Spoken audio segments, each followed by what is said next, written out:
Hello and welcome to the Players Lone Wolf Saga. We're up to Book 7. The story so far. Boop. Let's move that mic a little bit. You are the warrior, Lone Wolf, last of the Kai Masters, of Sunderland and sole survivor of the massacre that destroyed your kinsmen during a bitter war with the age-old enemies, the Dark Lords of Helgedad. Many centuries have passed since Sun Eagle, first of your kind, established the Order of the Kai. Aided by the magicians of Desi, he completed a perilous quest to find 7 crystals of power, known as the Law Stones of Nixator. With their discovery, he unlocked a wisdom and strength that lay within both the Law Stones and himself. He recorded the nature of his discoveries and experiences in a great tome called the Book of the Magna Kai. You discovered this lost Kai treasure and have given solemn pledge to restore the Kai to their former glory, ensuring the security of your land in the years to come. However, your diligent study of this ancient book has enabled you to master only 3 of the 10 Magna Kai disciplines. To fulfill your pledge, you must complete the quest first undertaken by Sun Eagle 1,000 years ago. By doing so successfully, you too will acquire the power and wisdom of the Magna Kai that is held within the Lawstone's crystal forms. One sec, sorry. Oh, bless me. Much of Sun Eagle's script has faded with the passing of the years, and little remained to help you find the 7 Lawstones of Nixator. Guided by the few words that you could still decipher, you set upon a journey that took you to the war-torn city of Tarako, in the hostile lands of Slovia. There, hidden deep in the crypt of the city's cathedral, you found the first Lawstone of Veretta. As you held the crystal triumphantly in your hand, its power transfused into your very being, and the location of the second Lawstone formed in your mind. It is in Herdos. The remote township of Herdos stands upon the lake Kor, high in the Zunlun mountains of Desi. Here the elder Magi, the magicians who rule the land, helped Sun Eagle on his quest long ago. Time has turned the circle fully, and once more their aid is sought by a warrior of the Kai. Fate has brought you to us, Lone Wolf, intones Ramoa, speaker for the High Council of the Elder Magi, as you stand before them in the Tower of Truth at Elzian. Our fate is bound to your quest. His voice fills the great cylindrical, holy moly, this is a long one, council chamber, and the white-robed elders gather around you, respond in one voice. It is so. Ramoa leads you to a circular dais, set like a deep well into the green marble floor. Carefully, he kneels and touches its liquid metal surface with a gloved hand. A current flows through the shimmering metal, and within its mirror-like depths, a strange vision slowly takes shape. You see a black-walled fortress set upon a rocky isle, its deep purple shadows reflecting in the dark waters of a moonlit lake. Pensive! You see before you Kazan Old, the Lawstone of Herdos, rests in this castle, deep within its accursed halls. We will take you to this fortress, Lone Wolf, but you must enter alone. Our powers hold no sway over the forces that command this terrible place. In the years that have passed since Sun Eagle first came to this land, a great evil has consumed Kazan Ode. The Muscovites. We lack the means to destroy this evil, but we have labored to contain it, to prevent it from spreading beyond the Isle of Kor. Some of the bravest warriors of Magnamund have tried at our behest to defeat the power of Kazan Ode, yet all have perished. Fate now brings you to us, Kai Master, and our hearts rejoice, for the success of your quest will defeat the bane of Kazan Ode and deliver us all from its evil shadow. A ripple of hopeful whispers arise from the circle of elders. when they hear you state that you will go to Kazan Ode, as they accompany you from the council chamber to equip you for your dangerous mission that lies ahead. You ask the meaning of the words Kazan Ode. An uneasy silence descends upon the dignified company and all eyes return to Rimowa. In the language of Summerlending, he says, it means Castle Death. Dun dun dun! Okay, so we had picked healing, because healing is OP, Hearthmanship, because this lets us hunt people that run away from us, and Divination, because getting the... Basically, there are a whole lot of pick left, right, or center, and if you pick the wrong one, you can just insta-die, and getting the I sense that the left way is the wrong way options saves you from a lot of those deaths. As for what next, we could increase our attack stat.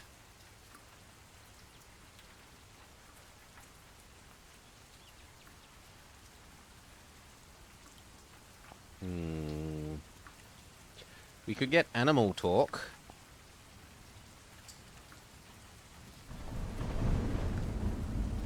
Hunting is also really nice, but we can just pick meals as our starting items usually.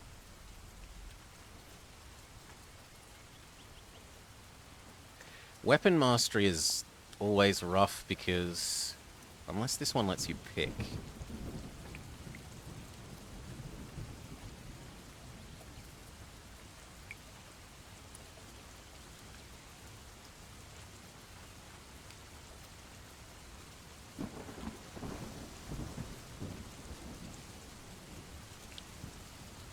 Maybe this lets you pick.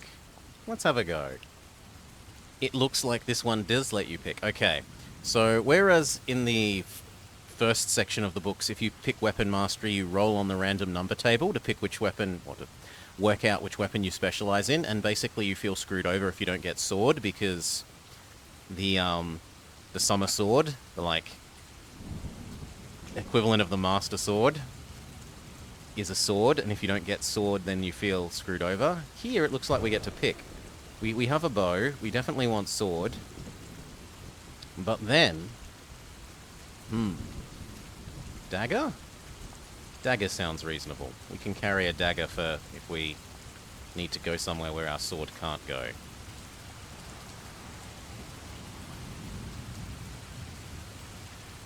What goodies can we take with us, or deposit?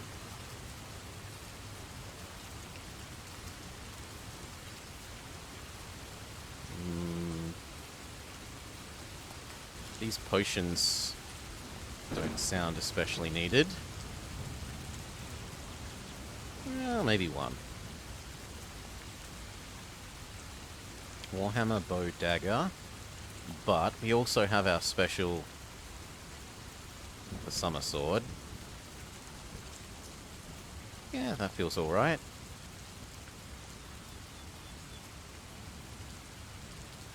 Oh, I have too many special items, you say. I don't need a riverboat ticket. I don't need the map of Tarako. I don't need the map of Beretta. I don't need a jailer's key. 1, 2, 3, 4, 5, 6. I don't need a brass whistle. 1, 2, 3, 4, 5, 6, 7, 8, 9, 10. 11. I don't need a second brass whistle. 1, 2, 3, 4, 5, 6, 7, 8, 9, 10. Maybe getting rid of one more?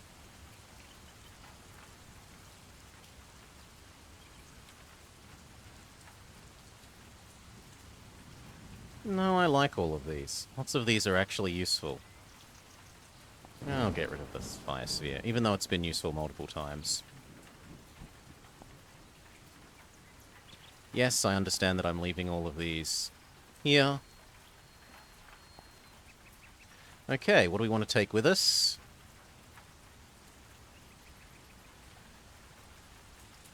Can I take a second quiver? I can! Okay, quiver. Potion. Meal. We can't fit more meals. So I should have deposited those meals in the monastery. Am I allowed to go back? No. Well, sucks to be me. It was quiver. No. Quiver. I'll take the healing potion. What the hell are fire seeds? Well, whatever they are, they're a special item, so I'm allowed them. Is a lantern special? A lantern is not special.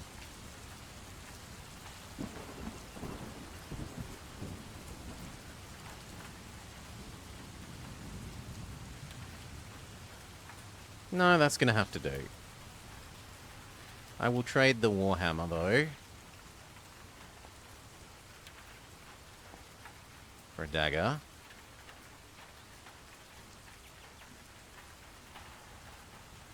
And I'll trade a meal for a meal.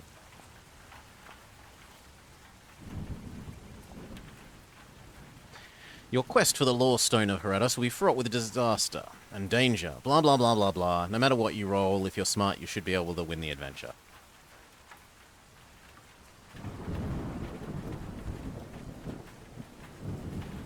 How dare I do our pal Lantern dirty like that? Fire Orb used to be our pseudo-lantern. But now we don't have Fire Orb.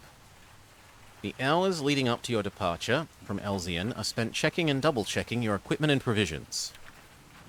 But, no matter how hard you try to concentrate on these preparations, your mind is constantly invaded by the shadowy image of Kazan Ode.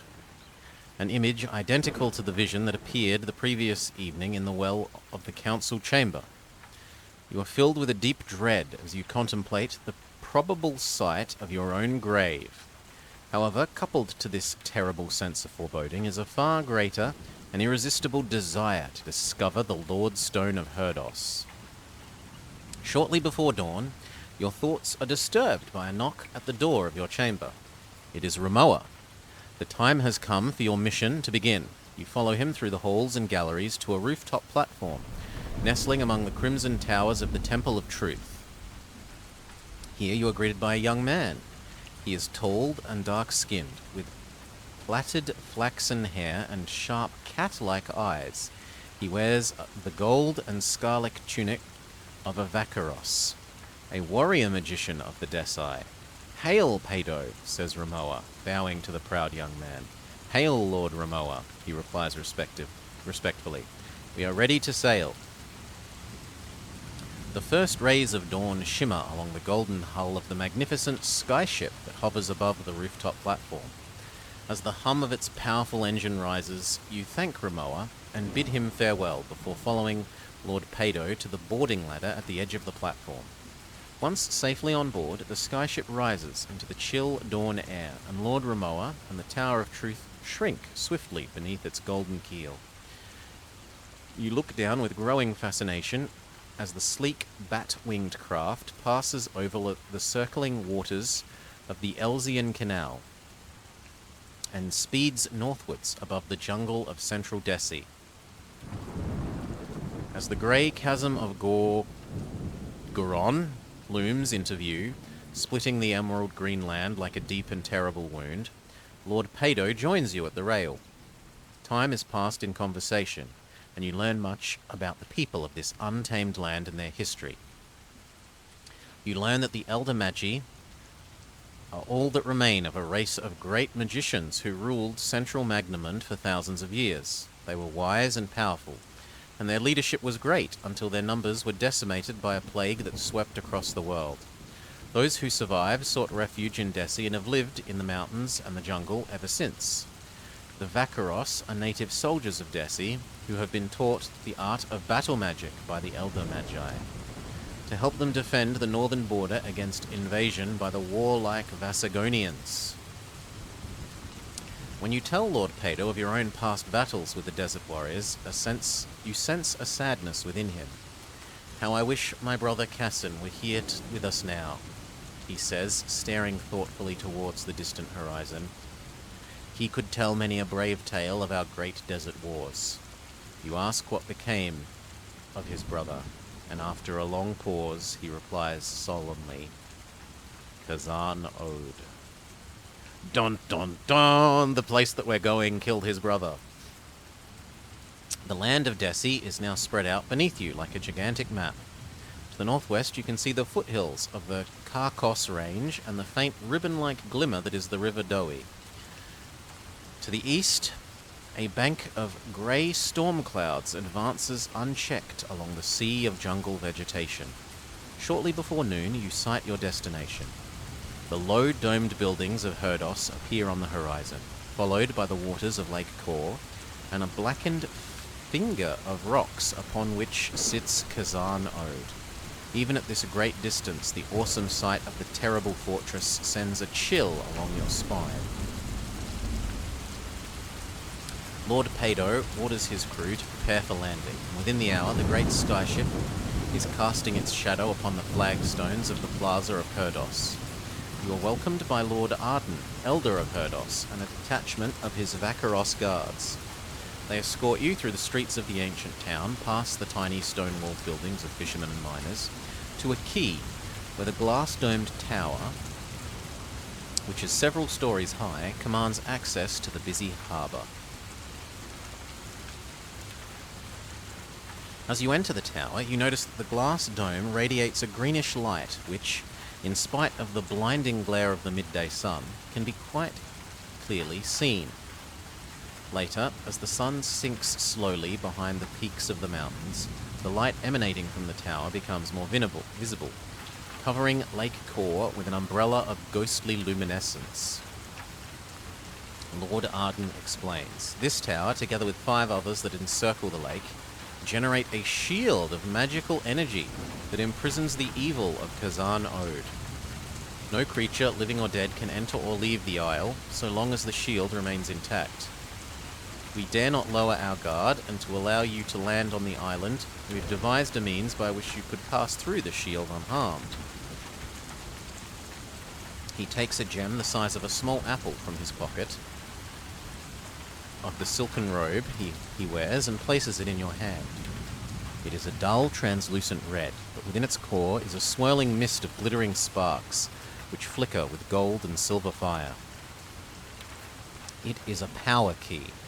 Guard it well, for so long as you possess it, you may fulfill your quest. Lose it, and you may well never escape the Isle of Kor. Make sure to mark the power key on your items list, and carry it in your pocket of your tunic. One sec.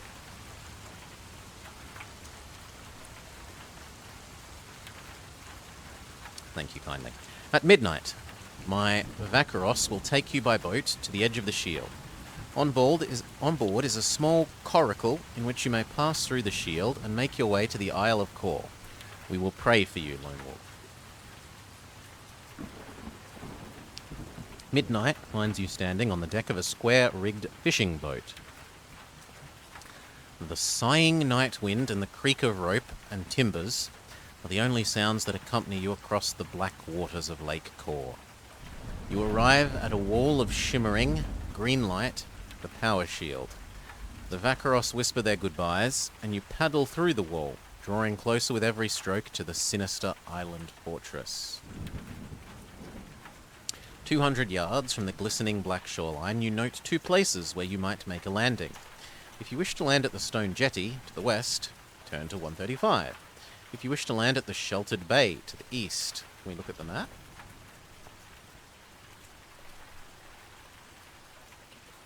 So we came from here to here.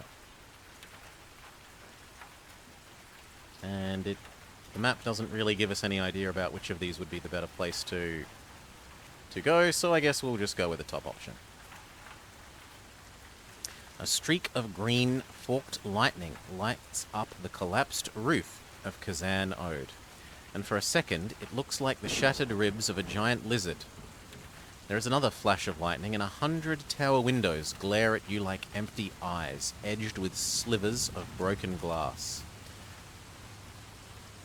A line of carved stone gargoyles adorns the black stone walls overhanging the jetty. Rings of rust and iron are clamped in their snaring jaws. Snarling, sorry. Each wound round with slime-encrusted ropes that dangle in the water. At the jetty, it is deep enough to allow a large vessel to dock, but the current and the swell of the tide make it increasingly difficult for you to control your tiny boat. Your stomach tightens as the swell threatens to dash you against the jetty. If you have divination, which we do, turn to 75. You sense that neither the rope nor the rocks are quite what they seem. A terrible aura of wickedness hangs over the both of them. You try to delve deeper, but your concentration is broken when the boat lurches violently towards the jetty. A collision is only seconds away. If you prefer to close your eyes and pray.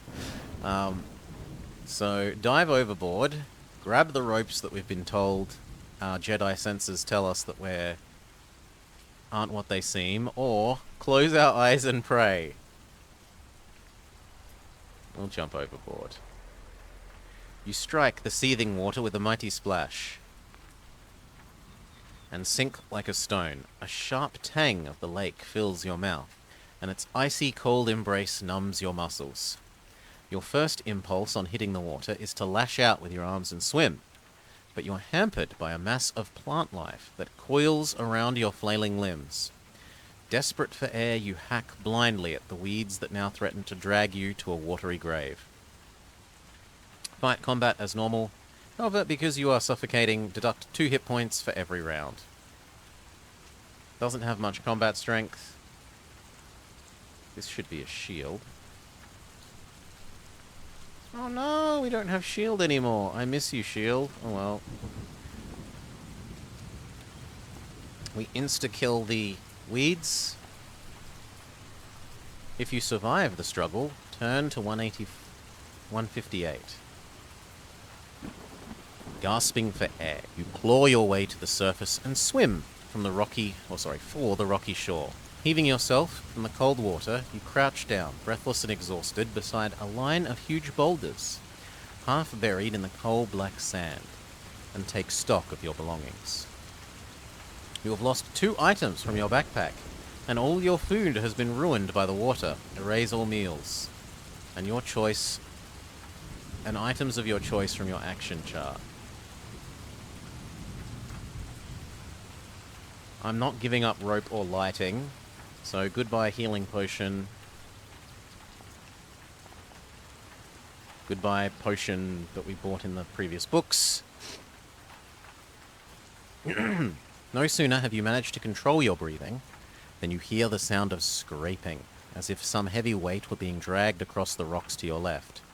A vertical crack appears in the surface of the nearest boulder, and a sickly yellow light washes over you. It is not a boulder. You are staring at a huge eye.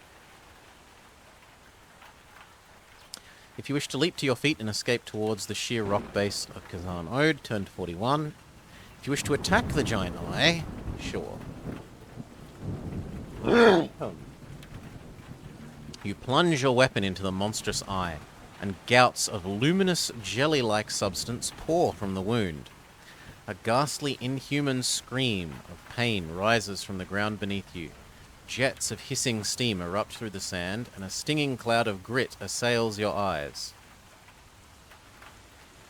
You reel backwards, shielding your face from the blast. The unexpected blow to your leg sends you sprawling to the ground, lose 2 hit points. Before you can rise, a warty green tentacle coils around your waists and pulls you towards the mutilated eye. We don't have Jedi Mind Blast, so instead we fight it. It just insta-eats us. The tentacle lifts you into the air, tightening its grip with each passing seconds until all breath is squeezed from your lungs. You are hurtled towards another massive boulder, which opens to reveal a monstrous jaw dripping with loathsome saliva. You are swallowed whole. Your life and your quest ends here. Rip. Death 6. No, Death 8, sorry. Okay, so same story. We talked to the mages. I liked our choices of this. I liked our choices of this. But there were some things that we wanted to do here. We wanted to deposit Warhammer, because we're trading that out for a dagger. We wanted to deposit meal. And meal, because we're going to pick up new meals, and having extra stored in the monastery is always nice. And we needed to get rid of some of these. Jailer's Key, Whistle. We'll put away the tickets and maps and whistles and maps and the half full, well, not even half full, the 1/3 full quiver.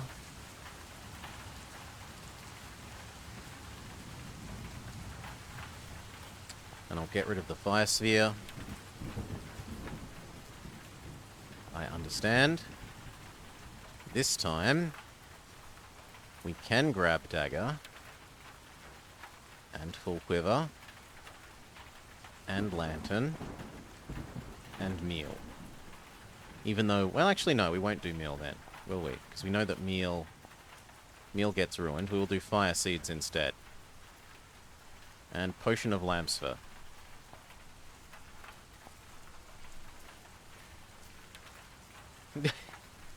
Would you like to donate? No, I'm good, thank you. So we do Stone Jetty, Divination, jump into the water, beat up the... We insta-kill it again, beat up the plant, discard 2 objects, goodbye potion and potion. Okay, this time we will run away from the giant eye that ate us. A terrible growling follows you across the bleak shore as you race towards the high rock wall that is the base of Kazan Ode. At first, the sand felt comfortably warm, but now your boots have become unbearably hot. A few yards ahead, a line of stepping stones rises out of the scorching black sand. The stones lead away towards a jagged fissure in the rock wall. Press on through the burning sand or leap onto the nearest stone slab.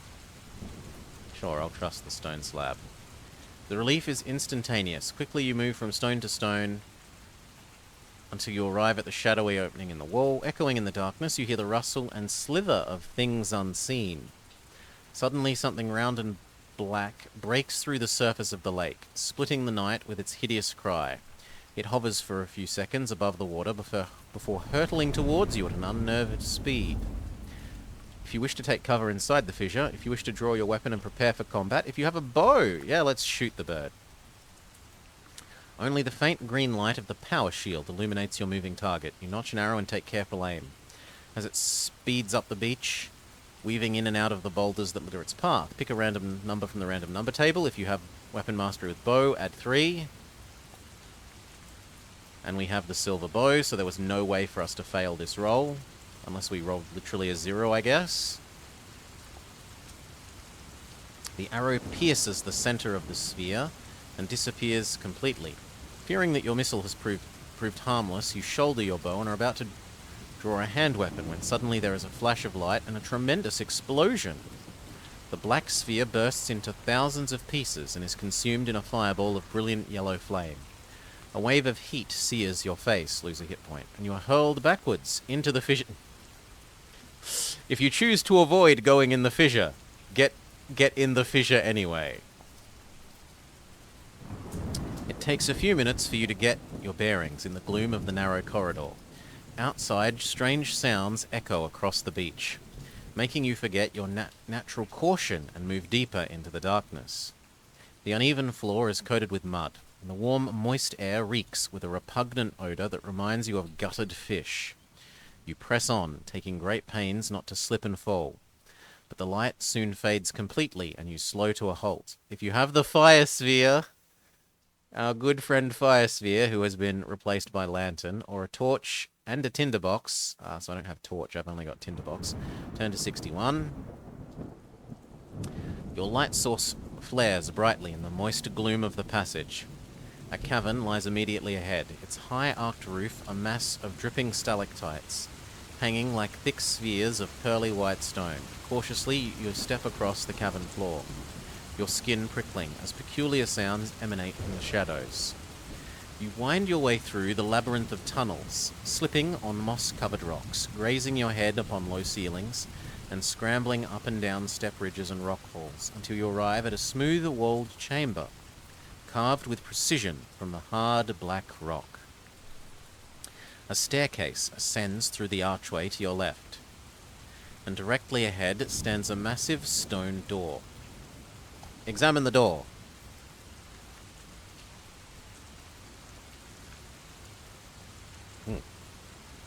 At first glance, the lock looks completely smooth, with no locks, bars, rivets, or hinges, marring its polished surface. However, a closer examination reveals a tiny keyhole set near to the floor. If you have a gold key, you may attempt to open the door. If you don't, go here. Your basic skills tell you that the lock that secures the door is magical, not mechanical. Any attempts to discover its secret are blocked by a spell that shields the lock. You abandon the door and leave the chambers by the stairs. The staircase seems to continue forever, coiling its way upwards through the solid rock. But eventually you arrive at a landing from which a tunnel stretches into darkness. You're about to enter when your basic Kai instincts alerts you to a shallow step that crosses one side of the tunnel to the other. A closer look reveals the step to be a perfect square of marble that covers the first 10 feet. Prod it with a weapon to test for a trap. Jump across it. Or just walk across the probable trap. Yeah, let's prod it. No matter how hard you prod, it shows no sign of movement. But your probing does uncover something previously hidden beneath the dust. You scrape away the grime until the outline of a coiled snake is revealed, etched deep into the dull grey marble.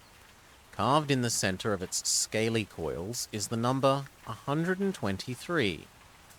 Make note of this number in the margins of your action chart. It could come in use later in your adventure.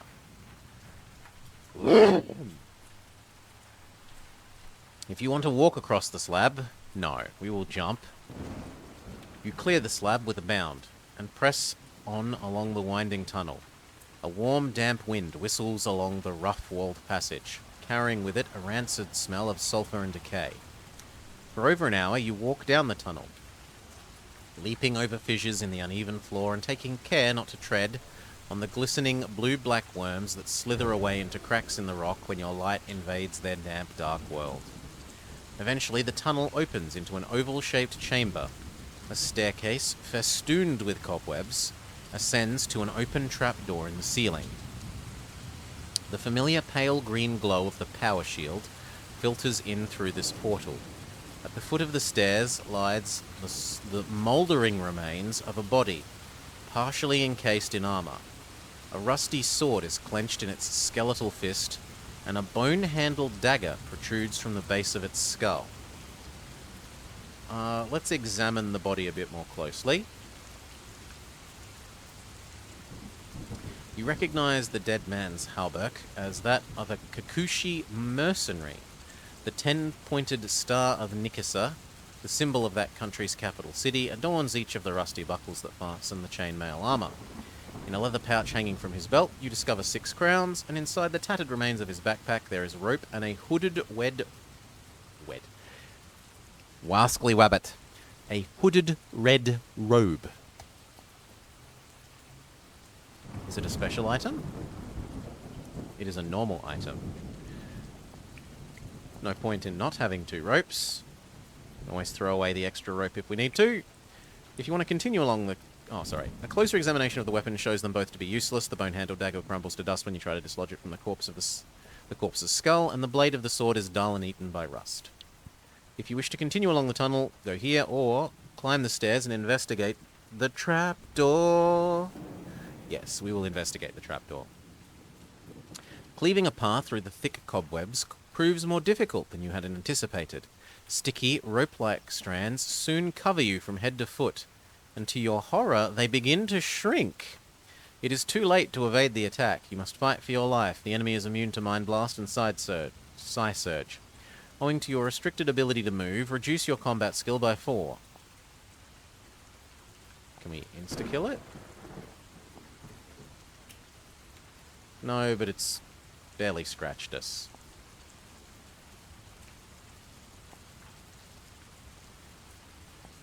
I do not die to the cobwebs. Cutting yourself free from the last of the deadly strands, you race headlong up the stairs and out through this open portal. You discover that during the struggle, you lost a weapon and one of your items from your... Quit stealing my items! Erase a weapon of your choice and a second item on the list of your backpack items. I will happily get rid of the dagger over the bow. You find yourself standing in the ruins of a small storehouse. Through the shattered pane of glass of the solitary arched window, you can see the eerie outline of broken battlements and the fire-blackened tower. You are staring at the remains of Kazan Oud. Stepping carefully through the slime-smeared rubble, you stop for a moment to catch your breath and survey the shattered keep of Kazan Oud. It is a desolate sight. Only stone buildings remain intact, and everything is covered with creepers and mildew. A great fire must have ravaged the inner fortress to have resulted in such total devastation. In the center of the keep stands the Great Hall, a still imposing stronghold made all the more frightening by the constant flash of green lightning. Beyond its burnt and fungus-covered wooden door, twisted tree forms with sharp babbled thorns sprawl across the cracked flagstones like coils of steel wire. You're about to enter when a movement in the air around your head arrests you. A shape is taking form in the doorway. A shadowy figure with flaming red eyes, and an icy chill grips your heart as it sweeps past you with a swirling rush of wind. You spin around to see it hovering in the sky, its shadowy hand gripping a great spiked ball and chain. It shrieks an unearthly cry, and the ball whistles down towards your unprotected... It's not unprotected. We have the silver helm. A shadowy figure... No, we already had that. If you have Psi Screen, turn here. I do not.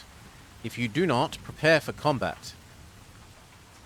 Owing to the speed of the attack, deduct 3 points from your combat skill for the first 3 rounds, unless you have Hunt Mastery.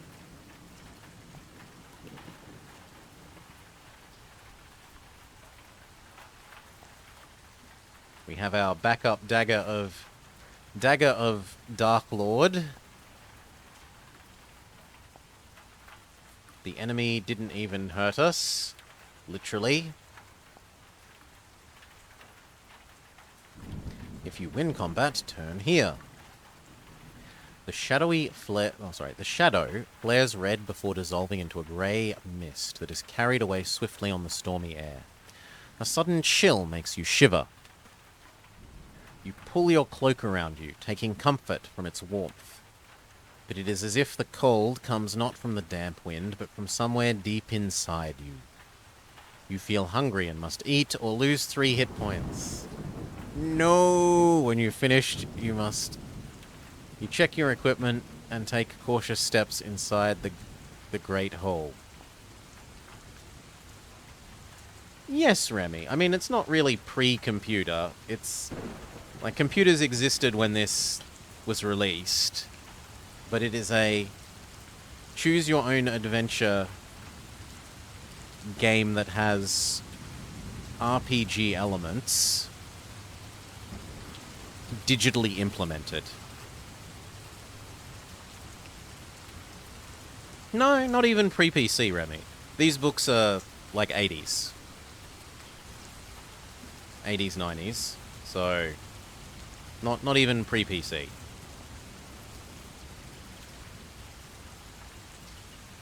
So I take some problems because I don't have meals. Stealthily, you cross the cracked flagstone floor from the Great Hall. Your muscles and nerves tensed for the sound of danger. The constant sound of dripping water and the howl of the storm add to the utter desolation of the chamber. A thorny jungle of briars climbs the wall with greedy claws, coiling around rotten frames of paintings, weaving its way through damp and mouldering tapestries. Suspended above the fireplace is a great Anarian broadsword, its pitted steel blade pointing to one side. Your eyes travel the blade to the shadows of the fireplace, and you notice something lying in the grate. Moving nearer, you see that it is the body of a dead man. Behind it is a panel, wedged open by the corpse. Peering into the gloomy opening, you can make out some stairs disappearing down into the darkness. If you wish to examine the dead body, we will. The first thing you notice is that it has no wounds. No sword cuts or arrow shafts pierce his armor. If it were not for the unmistakable smell of death, you would be forgiven for thinking that they were asleep. You turn the body over to take a look at his face and recoil in shock at the sight before you. The eyes are missing, leaving two ghastly black holes. The tongue hangs out, dark and swollen, and from the corners of the twisted mouth oozes a thick greenish fluid. Filled with revulsion, you leave the body and step into the passage. Descending the narrow staircase, you arrive at a tunnel-like corridor sandwiched between two walls of mouldering masonry. Foul, oily water gurgles along the channel in the slippery floor towards a distant archway, which is blocked by a black iron portcullis. Bolted to the crisscrossed bars is a plaque which bears a curious design. If you think you know the correct combination, turn to the entry that bears the same number. On a wall to your left is a large rusty dial with a brass pointer set around it like the numerals of a clock. There are the numbers 1 to 40, and below the dial is a lever. Your Kai instincts tell you that by selecting the correct number, or numbers, and pulling the lever, you can open the portcullis. I do have divination. You sense that a trap guards the portal. If you choose wrongly, consequences could be fatal. You ponder the problem of the portcullis for several minutes, using your natural Kai instincts to the fullest as you try to discover which of the numbers will open it. An image of 4 numbers, 3, 9, 13, and 33, fills your mind. However, you cannot determine which is right.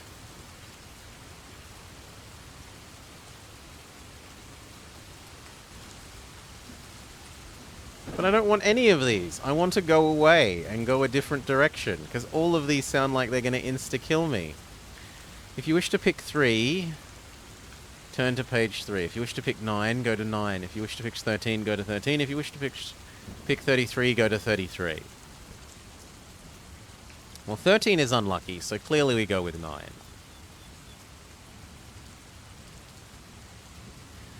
A faint rumble grows louder. There is a clatter of chains and the squeal of metal on metal as the portcullis rises into the roof. Wasting no time, you duck under the spiked bars and hurry into the tunnel beyond. Luck is a skill. You have taken only a few steps when you hear a faint whispering sound. You watch horrified as the hard stone... No! We weren't lucky. Stone floor beneath your feet disappears into a yawning black hole. Helplessly, you tumble into the void, knocking yourself unconscious on a jagged outcrop of rock as you plummet to the depths unknown. You regain consciousness with a start, reaching instinctively for your weapon, lest danger be waiting to greet you. A dull throbbing fills your head as you sit up and take stock of your surroundings. You find yourself on top of a mound of rotting vegetation, and good day, Bummer. Stacked high in the corner of a shadowy chamber. A harsh reptilian odor fills your nostrils, the unmistakable smell of snakes. As your vision clears, you notice, amid the slime that covers the floor, what appear to be undigested human bones. A rib cage, 2 skulls, and several vertebrae are illuminated by a shaft of light descending from a grate in the ceiling. It flickers, and for a second you catch a glimpse of a great skull-like face through the iron bars. Fear wells up inside you as a chilling laugh pierces the silence. But it is not the sound of the cruel, inhumane laughter that freezes your blood. It is the sight of a colossal wedge-shaped head rearing up through the mound on which you sit. The head of a gigantic snake. You leap to your feet, run to the far corner of the chamber, your heart pounding loudly in your ears. The snake rises up, almost to the ceiling, its forked tongue flickering angrily below a single yellow eye. That's only a one-eyed snake? Which is set deep in the center of its green, scaly head. Once more, the chamber echoes to cruel laughter as the monster shakes off its rotting nest and slithers forwards. We do have a bow. To your horror, you discover that your quiver is empty. Your arrows have fallen out and lie buried in the nest of vegetation upon which you awoke. Erase them from your action chart. With a cry of frustration, you shoulder your bow and unsheath your hand weapon as the snake draws itself back in preparation to strike. Revealing its fangs like great curved broadswords glistening with venom, shining coldly in the light that pours down through the grating high above, you grip your weapon, bracing your back against the wet stone wall and waiting for the right moment to strike. As the monstrous head sways awkwardly from side to side, you catch sight of a small tunnel cut out of the far wall, which had previously been hidden from view by the snake in its nest. Your spirits are raised by the possibility of escaping this nightmare, but first you must fight the creature. Unless you have curing, double all endurance point, all lost to this combat due to the venomous bite of the monster. Well, we chose healing because healing is OP, so we don't lose double health.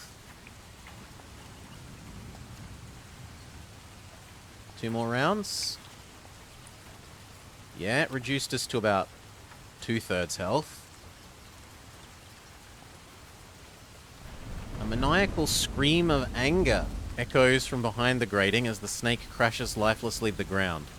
Bolts of red fire rain down all around you, splintering the stone floor and leaving nothing but molten cinders wherever they strike. You clamber across the snake and dive into the tunnel to avoid this rain of crimson death. To your dismay, you discover that the tunnel is no more than a shallow cave. A shelter for a clutch of eggs, each no smaller than a barrel of ale. They rest upon a bed of packs and torn clothing, the last remains of adventurers who had previously fell foul of the traps of Kazan Ode. If you wish to examine more carefully, of course. The eggs are warm and you can feel movement through their leathery shells. You roll them aside and sift through the debris of the nest. You discover a mace, a padded leather waistcoat, a sword, a helmet, a blanket, a bottle of wine, a dagger, a healing potion. I need a replacement dagger. I don't need a second padded leather waistcoat. It would feel gamey to wear 2 helmets. Yeah, it knows that we're not allowed 2 helmets. Good. Bottle of wine or healing potion? I'll take the bottle of wine. The sound of a bolt and a creak of dry hinge echoes through the chamber behind you, causing your pulse to race anew. Pick a number from the random number table. We sucked. You crouch in total silence, every nerve and muscle tensed in readiness of combat. A new sound reaches your ears, but it doesn't actually come from the chamber, rather the tunnel in which you are hiding. The sound of a cracking shell. You turn to see a maw of slimy, twisted serpents hatching from their eggs. Each as long and thick as your arm. Instinctively, they slither towards you, attracted by your body heat and driven by an insatiable desire for food. We don't have animal, nor do we have advanced camouflage. I do, however, have a fire seed. Blindly, the young serpents writhe around your feet, their fanged jaws snapping wildly at your unarmored legs. Combat is unavoidable, and you must fight them as one. You grab a fire seed from your pocket and hurl it to the ground. It explodes on impact with a blinding flash. Hissing and spitting, the serpent broods slither away into the shadows, eager to escape the stinging pain of the flames. Okay, so these are kind of like flashbang grenades. More noise echoes from the chamber. This time it is the clinking of armor and weapons. Desperately, you tap the wall with the hilt of your weapon, praying for the dull, telltale thud of a thin or hollow partition through which you might effect an escape. However, the walls yield no such sound. In the roof, you discover an old trapdoor hatch, sealed off with bricks and mortar. There is a faint glimmer of light seeping through a hairline crack, which fills you with renewed hope. With a flurry of blows, the mortar crumbles, and the bricks spill forth. Without waiting for the dust to settle, you climb through the jagged hole, emerging into a hall filled with damp and earthy smells. 2 rows of great stone pillars support the roof, and a huge granite sarcophagus stands at the center of the floor. From within a black tunnel to your right, you hear the clanking of armor and the sound of approaching footsteps. Sure, we'll ambush whoever's coming. Taking up a position to one side of the tunnel, you press yourself flat against the wall and wait for the best moment to strike. 4 warriors, dark and grim, march into the hall single file. At first sight, you mistake them for Dracarim. Their black-clad armor and skull-like helmets seem identical to those worn by the evil human warriors which serve the Dark Lords of Helgadad. As you launch your attack, you see their features and realize that they cannot possibly be human. Great sloping shoulders support their unnaturally long arms. Yellow-clawed, hairy hands grip axes and spears of rough, wrought iron. And behind them swing long, tufted tails like those of lions. Your first blow shears through the backplate of the last warrior in the line, causing him to howl like a demon and collapse into a crumpled heap at your feet. The others spin, turning to face you, their reactions battle-swift and weapons raised to counter the threat that you pose. The leader throws open his visor to reveal a boar-like snout and tusks. He bellows a fearsome growl and stabs at you with his spear. The others echo his cry and close. You cannot evade combat and must fight them as a single enemy. Fight, fight, fight, fight. Your enemy stabbed you a bit. We're down to 3/5 health. Taking up a position to one side of the tunnel. No, we did that. If you win combat, turn to 56.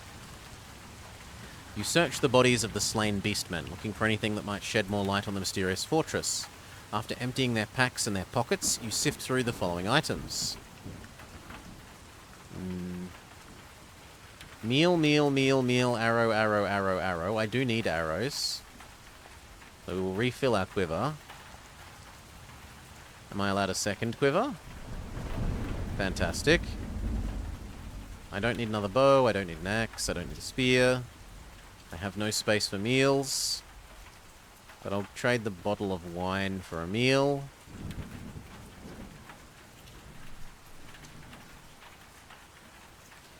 I will trade the backup rope for a pouch of herbs that I don't know what it's going to do. If you have the discipline of curing and wish to identify the herbs, turn here. They are crushed angana leaves, a plant that grows in abundance in the Bavari hills of northern Desi. 1 dose is enough to increase your combat skill by 6 points. Okay, so these are performance-enhancing drugs. However, it is shunned by professional warriors and outlawed in the Lastlands because it is addictive. If you decide to take a portion prior to combat, there is a chance you could become addicted. As soon as combat is resolved, you must pick a number from the random number table. If the number you pick is 0 or 1, you become addicted and your endurance score must be reduced by 4 points. This is permanent. Good lord, no. Should the opportunity to use a further dose ever arise, its effects will only be half of that of the original dose. If you wish to examine the sarcophagus, turn to 83. If you wish to enter the tunnel from which the beastmen appeared, turn here. Or if you wish to leave by the other tunnel, turn here. Sure, we'll look at the sarcophagus. The sarcophagus is covered with intricate carvings depicting a procession of strange creatures. Some are part human and part animal. Others are wholly alien to anything that you have ever encountered. One carving in particular holds your attention, that of a snake coiled around a row of 3 stone buttons. It reminds you of a lock designed by the locksmiths of Holmgard, the capital city of your homeland. Your keen eyes are drawn to a faint crack that runs vertically through the stone. You follow the line of the crack and discover it marks the outline of a concealed door. If you wish to try and open the door, turn to 115. If you prefer to leave by the tunnel, turn to 323. If you wish to go through the other exit, no. We'll try and open the concealed door, why not? If the lock operates the same way as those made by the Locksmiths Guild of Holmgard, you need only press each button once to open the door. But in which order should you press them? Well, we were told to note down our snake combination code. Memory says that it was 1, 2, 3. It might also have been 1, 3, 2.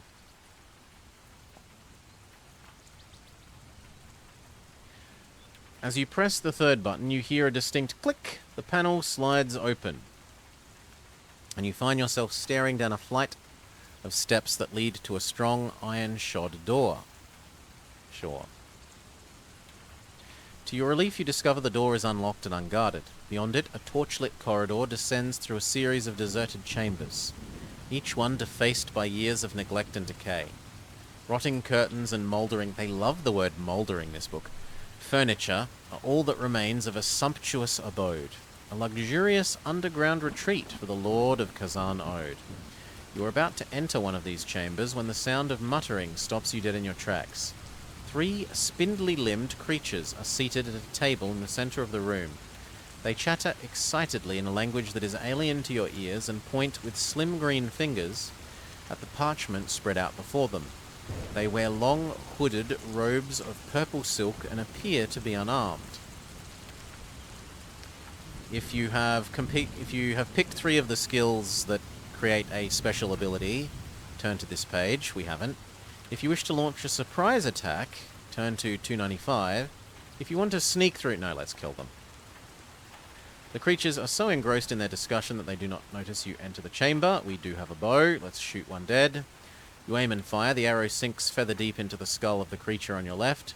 The others shriek with horror and surprise and leap from their seats, scrambling to take cover behind the table. The clang of a bell fills the room, and the sound of running footsteps echoes along the corridor. 4 warriors burst into the chamber, weapons drawn, bodies encased in shiny black armor. They take one look at the dead creature and hurl themselves at you in a frenzied attack. We are on low enough health that I'm actually going to burn one of our potions. Use. Yes.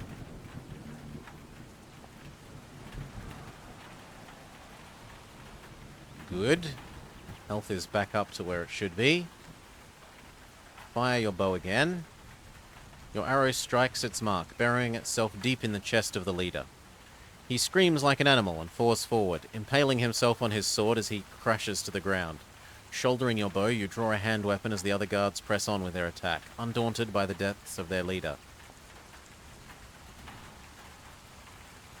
So it has more health than us, but noticeably less combat skill.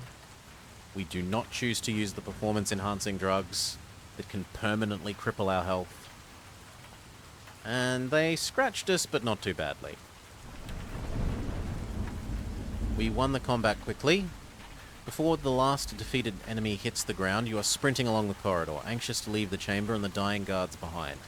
You pass through an archway that leads to an open landing at the top of a spiral staircase and hurry down. At the bottom, a tunnel leads off to the west and the east. You have the Magna Chi discipline of pathmanship or divination.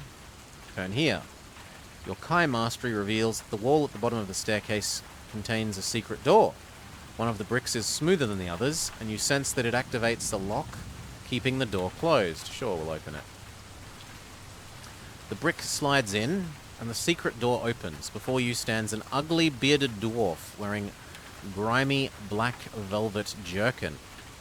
His pig eyes twinkle malevolently as he raises a hollow brass tube and points it at your face. "Sweet dreams," he cackles, and a blast of icy cold vapor shoots from the tip, catching you squarely in the face. You reel back, coughing and choking, as the bitter vapor fills your lungs. By the time you realize you've inhaled a powerful sleeping gas, your body is succumbing to its irresistible power.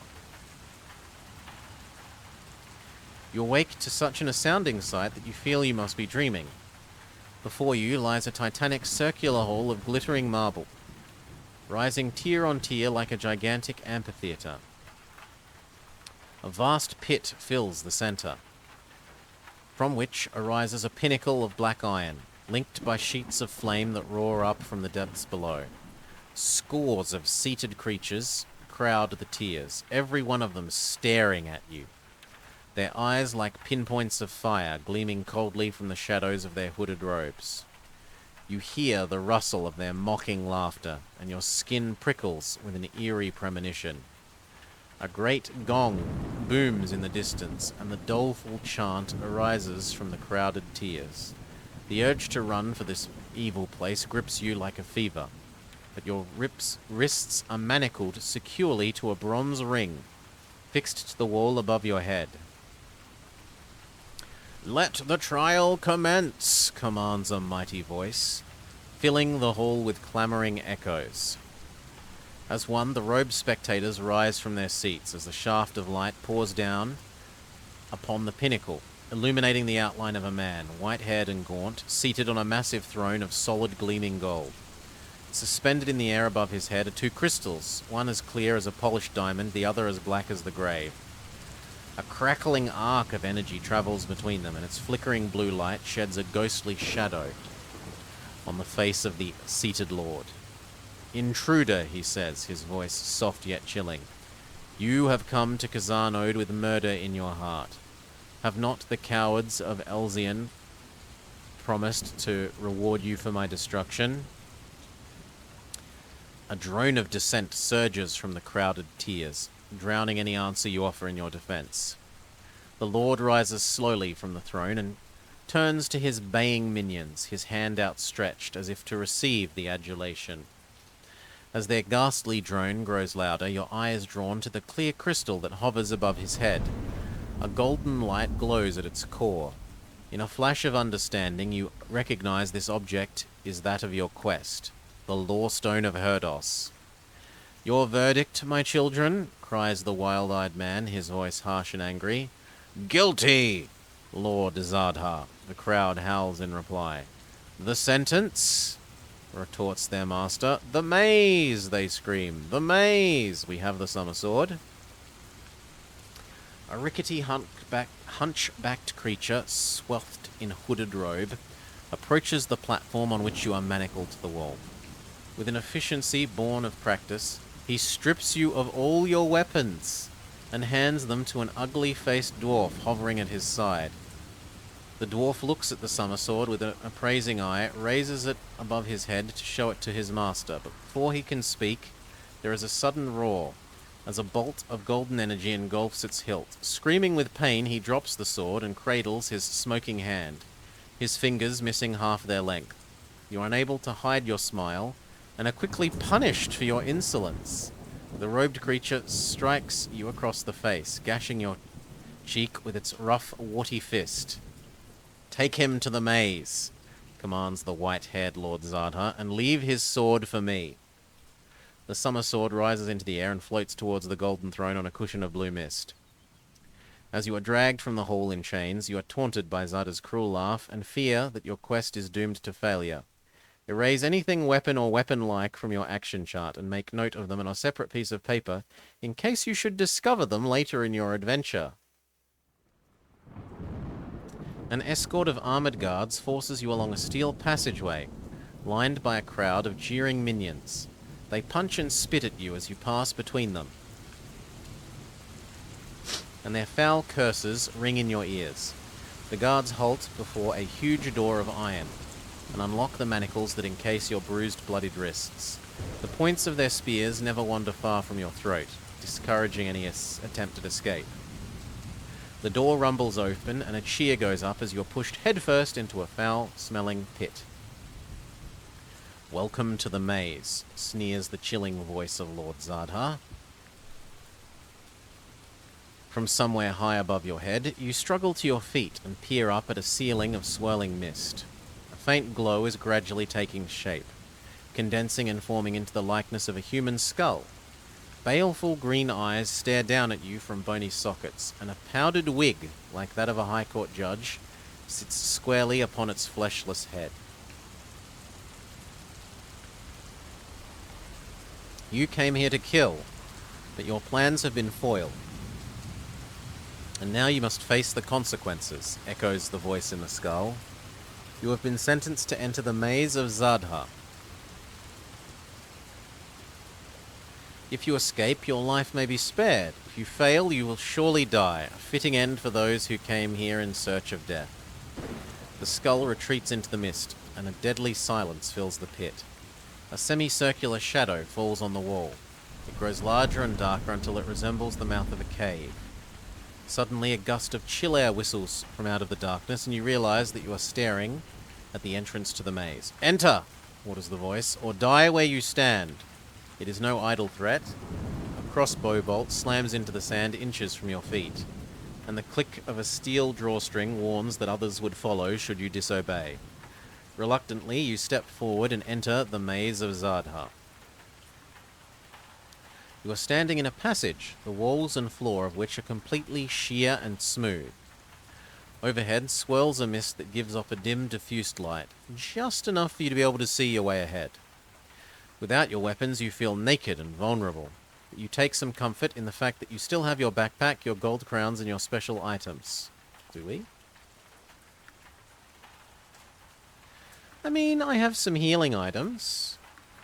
I do still have the helmet and waistcoat, buffing our health. Cautiously, you walk along the passage, expecting the unexpected, until you arrive at a circular vault. There, upon a block of marble in the center, lies a steel sword. As you step onto the vault, slabs of stone sink into the floor to reveal two exits, one to your left and one to your right. I do have divination, so we look at it. The sword itself is plain and unremarkable, but the block on which it's standing gives off the strong aura of magic. Your mastery skill makes you wary of stepping any closer. Sure, we've got a rope. Try and lasso the sword.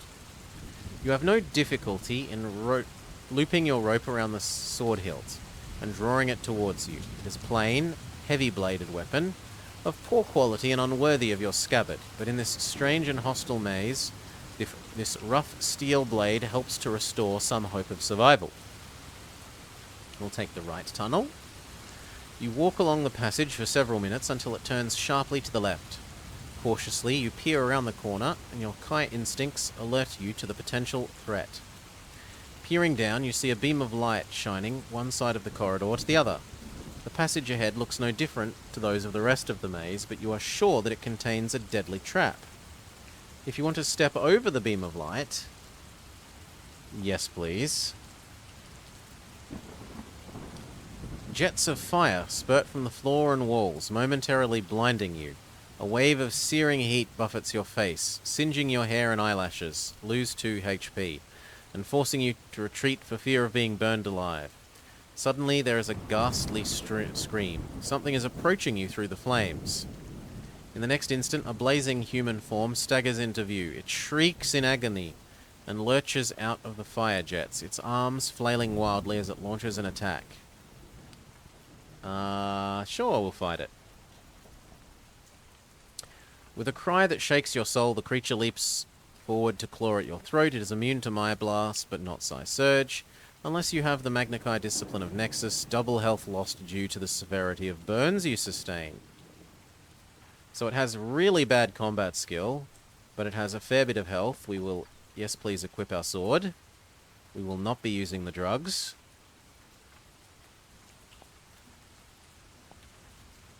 Okay, we defeat it with barely taking a scratch. A heap of molten ash is now all that remains of the Flame Man. As suddenly as they began, the jets of flame turn off, leaving the passage ahead shimmering with a heat haze. A laugh, cold and distant, echoes above the ceiling of mist, stirring you to curse Lord Zaga and his deadly maze. You cover 50 yards before the passage opens into a large circular chamber. There, on a plinth in the center of the floor, rests a severed human hand. The skin is mottled and swollen, the fingers black and decayed. Beyond the plinth, the passage continues straight ahead, flanked by 2 pillars of speckled green smoke. Let's not examine the disembodied hand. As you draw level with the plinth, the fingers on the hand begin to move. They rise and fall, drumming a slow and clumsy rhythm on the granite surface. The dull thudding causes your head to ache, and the pain increases with every tap of the swollen fingers. I do not have size screen. The pain soon becomes unbearable. You reel back in agony as the drumming increases in speed. Unless you act quickly, it will destroy your mind. I will use one of our fire seeds. Snatching the seed from your tunic pocket, you hurl it at the plinth. There is a loud crack as the shell shatters, and a splash of bright flame engulfs the plinth. Soon the hand catches fire. It wriggles and squirms as the flames feed on its loathsome flesh, and it's soon obscured by a pall of acrid black smoke. Yeah, we'll wait for the flames to die down. As the flames die down, you can see the blackened hand lying at the base of the plinth. To your horror and amazement, it begins to move, flexing its charred fingers jerkily. Open-mouthed, you stare in disbelief as it springs into the air and hovers above your head. Its writhing fingers stretched open, it plummets towards your skull. Pick a number from the random number table, add 3 if you have Hunt Mastery. We only did mediumly well. You suddenly realize the horrific purpose of the hand. It is a predator, an evil, sentient being that survives by consuming one form of nourishment: live human brains. Diving and rolling, you avoid its initial attack, escaping its scratches to your scalp. But as it rises once more, you cannot help but fear your life will soon end. It is immune to Mind Blast, but not Psy Surge. But it has garbage combat skill, so we don't care. Ooh, we are actually at half health. If you win combat, turn to this page. The Rakos lies motionless on the ground before you. In spite of the many blows you have dealt it, it shows no signs of ever having been involved in combat. No, I want to work out how to kill it properly. As you peer at the horrible hand, it leaps at your face. You scream with terror, instinctively lashing out to deflect its attacks. You strike it hard and send it spinning towards the green pillar. Just as it draws level with the pillar, the hand explodes. It is spun straight into an invisible barrier of destructive energy that flows between the pillars. As it disintegrates into thousands of tiny fragments, you feel elated that at last victory is yours. Good, booms the voice of Zadha. As you enter the passageway, the cowards of Elzian have at last sent a warrior worthy of my maze. The words conjure up a picture of Lord Zadha seated on his golden throne, with the object of your quest, the Law Stone of Herodos, suspended above it. The image strengthens your resolve to survive this maze and escape. If you can then find your way back to Zadha's throne room, the success of the quest will be within your grasp. You walk along the passage, your mind filled with possible problems and perils that you might have to overcome. One such problem looms into view as the passage takes a sharp turn. You enter a chamber where a tall bronze statue stands. You recognize its distinctive headdress and robes immediately. It is Zakan, a ruler of the desert empire of Vasagonia. The statue looks most distressed. Its arms are outstretched in a gesture of hopelessness, and the expression on its face is one of sorrow and despair. Beyond the statue, there is an oval-shaped door, flush with the wall. However, you discover that it is locked. The mist grows brighter. Once more, the skull appears and speaks. Its voice forming as a raven's croak. Listen to the Zakan. Ponder what you hear. Give the correct answer. For fear he sheds a tear.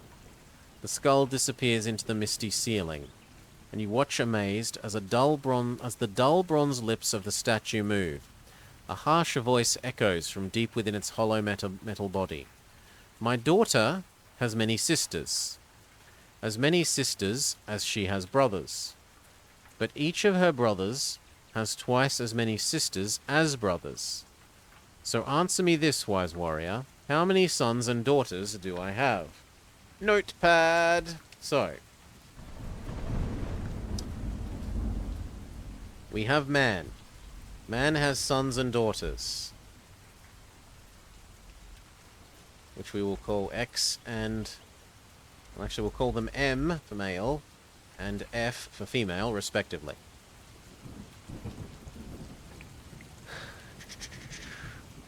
One of those daughters, so female minus one, has as many sisters. So female minus one equals male. And simultaneously, each of her brothers has twice as many sisters as brothers. So male minus one, because they wouldn't count themselves in that, equals each of her brothers, the male minus one, has twice as many sisters as brothers, so equals 2F. F minus 1 equals M, and M minus 1 equals 2F. So we can sub equation 1 into equation 2, and we get F minus 2 equals 2F.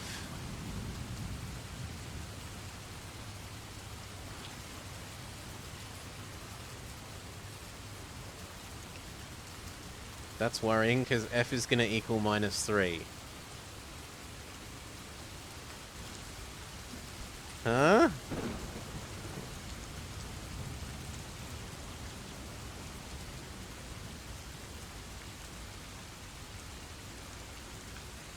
Huh?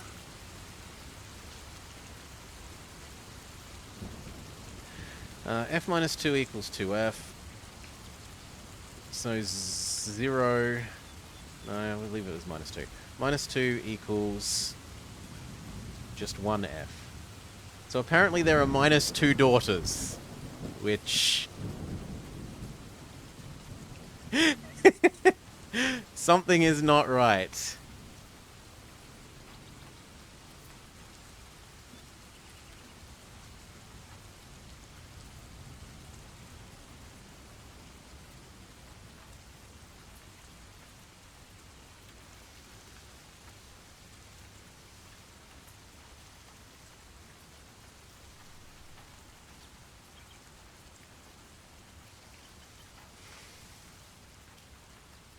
Okay, so that suggests that I've mistranscribed these equations. Let's look at them again.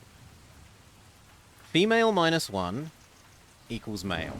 My daughter has many sisters as she has brothers. So if you don't include one of the females, the number of females and males is equal. On the other hand, her brothers have twice as many sisters as brothers.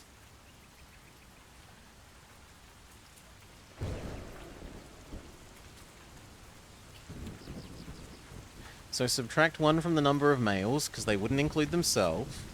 And then that remain... Yeah, I put the 2 on the wrong side. It's that 2 times male minus 1 equals female, not male minus 1 equals 2 female. Okay, now we can back substitute again. And we get 2... Female minus 1 equals female. 2 female minus 2 equals female. 2 female minus 2... No, minus 4, because that gets doubled, equals female. Female equals 4. Check that that works. Well, actually substitute that into the other thing to get male number as well. So 4 minus 1 equals male equals 3. And then check that that works for those two original equations. Or check that checks out. If there were 4 daughters, yes, that works out for the first equation, because 4 daughters, any single daughter there has as many sisters as brothers. And that any brother has twice as many sisters as he has brothers. So the total number of children is 7. 4 daughters, 3 brothers. Consider your answer carefully. When you have decided, write down first the number of sons that he has, and then immediately next to it the number of daughters. So I want to go to 34.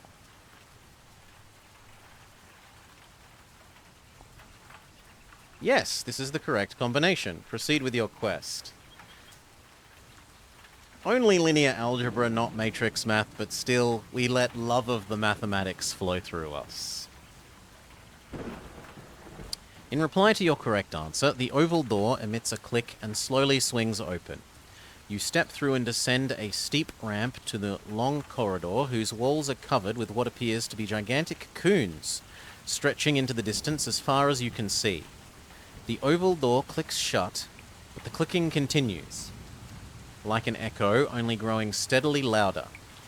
In the gloomy corridor ahead, you can see that something is moving. A huge worm-like creature with great black eyes and horny mandibles slithers towards you. A purple froth bubbling from its mouth as it picks up on your scent. I don't have a silver whistle. We didn't bring it with us. I didn't think the whistle would be useful. Although it might not have been silver from previous... I thought it was a bronze whistle that we left at the monastery. We don't have invisibility, and we don't have animal control. Relentlessly as the worm moves forwards, forcing you back up the ramp towards the oval door, there is no way to escape and you have no choice but to fight the repulsive creature. It is especially susceptible to psychic attacks. Double its damage loss. Okay. Insta-kill, with no loss of health to us. And we're working our way back up. We're now at 3/4 health instead of half. Your killing blow makes the Udagorg twist back on itself, its head disappearing into the misty ceiling. There is a deafening crack as blue lightning engulfs its neck, crackling snake-like around its horrible body and filling the corridor with a smell of burning meat. The creature thrashes wildly for several minutes, and when its gruesome dance finally ends, you see a canopy of mist. The canopy of mist above is no longer there. In the darkness above you, you see a deserted walkway and a metal observation platform. Do we try and climb out of the maze on the dead body? As you pull yourself onto the cold iron platform, you see the maze spread out below you like the surface of a massive brain. Each chamber a cell populated with perils created by the devilish imagination of Lord Zada. A crisscross of interconnecting walkways is suspended above the maze by gigantic chains that vanish into the blackness.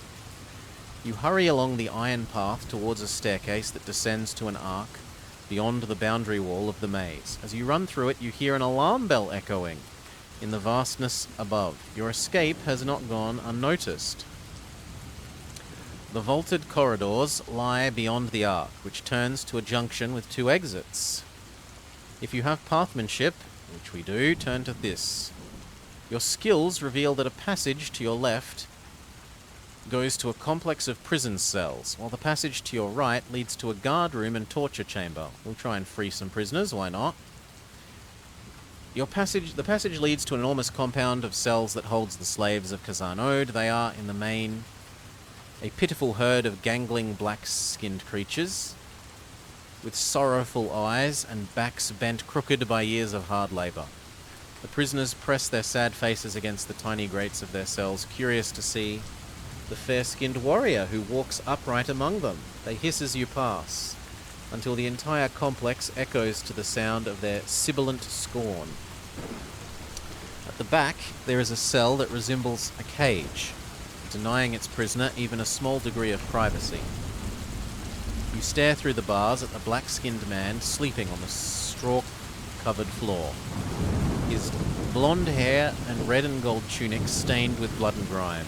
The key to his cell hangs on a cord on a peg driven into a nearby wall. Of course we free him. The creaking door stirs the man from sleep. He rolls over and cowers in the corner. His eyes are cloudy, like frosted glass. His face and hands pitted with disease. We have healing. You recognize the symptoms of tachycardia, or jail rot, as it is commonly called in your country. As you approach the trembling man, you reassure him you mean him no harm. You can help him if he will trust you. Placing your hands over his eyes, you transfuse healing power using your Magna Chi skills into his sick body. Concentrating your energy into reversing the terrible effects of the disease. When you remove your hands, his eyes are no longer opaque. They gleam with a cat-like intensity. "I can see," he says in astonishment. "How can I ever repay you for this miracle?" Before you can answer, the sound of running feet echoes along the corridor. "Follow me," you say. "If Zada's guards find you, they will kill us both." You follow him to the end of a cell-block corridor, the angry shouts of the jailers ringing in your ears. A staircase looms ahead, descending to a lower level, guarded by a grim-faced beastman armed with an axe.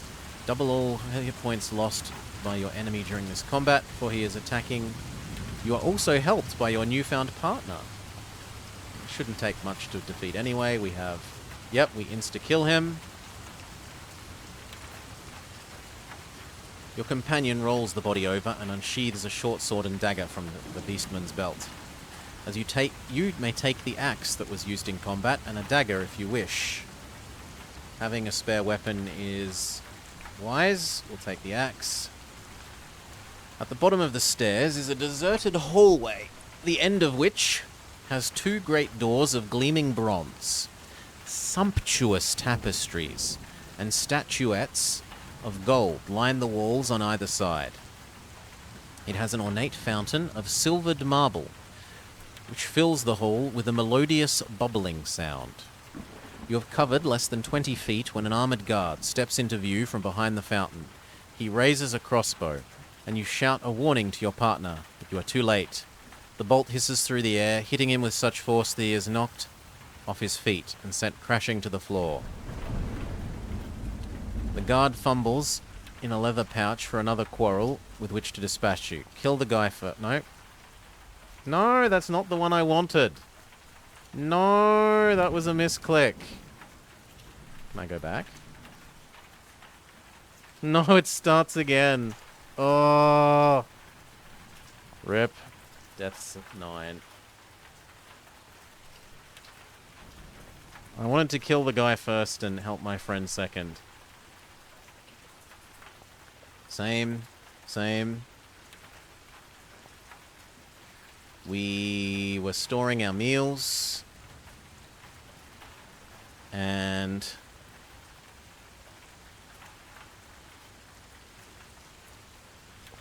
extra potions.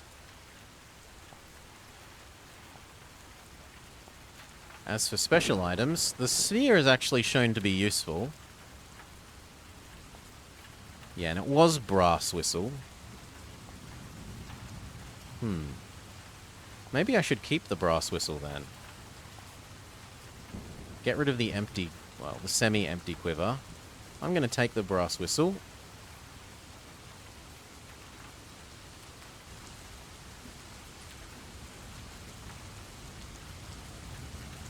Get rid of the jailer's key.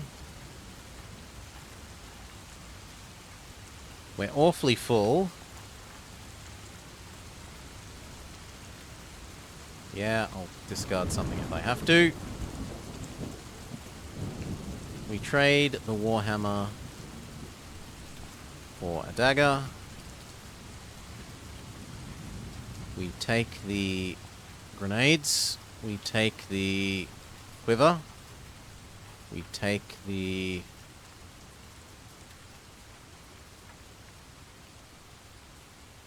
Healing potion. And we will take Mr. Lamb, seeing as we know our meals are going to get eaten. Whoops.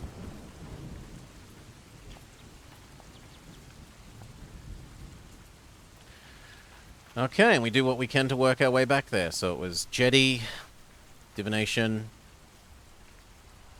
dive into the water, defeat the weeds.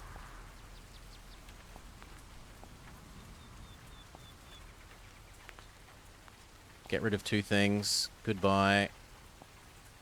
Potion and tinderbox. Do not attack the eye. Yes to the stone slab. Fight the monster thing.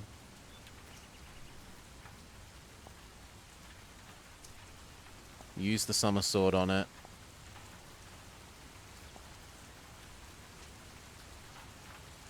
I do have the fire sphere now. Examine the stone door. We don't have the special item. Prod it. Get the magic. Get the code for the snake door later. 1, 2, 3. Jump across. Examine the body. Yoink all the things.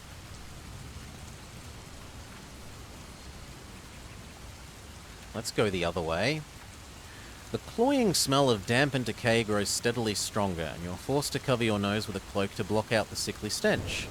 The tunnel twists to the right, and you notice a small iron door set into the wall ahead and a narrow staircase descending to the gloom. Investigate. The door is locked, but the mechanism is so rusted that it crumbles under the slightest pressure. Inside is a squalid room filled with barrels, crates, and dusty bottles of wine, all that have soured. On a damp wooden bench lies a short sword, and beside it, a plain circular shield. Oh yes, please. Shield is +2 combat skill. Gimme, gimme, gimme, gimme. Sword better than Warhammer. Search more. Taking hold of a crate, you pull open the lid as easily as if you were tearing the peel from an overripe orange. The damp timber crumbles in your hands, falling on the tarnished pewter plates lying within. Your boot staves in the side of another crate, and you hear the dull crunch of shattered porcelain. This one was full of Kikuchi vases, part of a cargo from a trading barge that sank on the reef decades ago. You're about to leave when an unusual sight catches your eye. The tip of a cylindrical map case is jutting out from behind. An empty cask. Unlike everything else in this foul room, it is dry and new. Flipping the brass catch, you tip the contents onto your palm. A piece of parchment and a diamond. You may keep the special item. A snake with one large eye is drawn in red ink on the parchment. It is coiled around the number 123. Make a note of this. So yes, please, to diamond. Why not?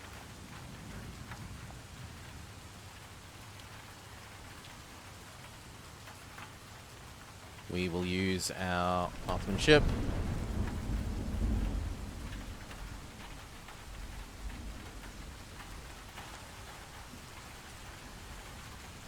We will use divination. The wrong number could be fatal. We'd chosen 9. And it led us to fight the snakes. So let's try 13.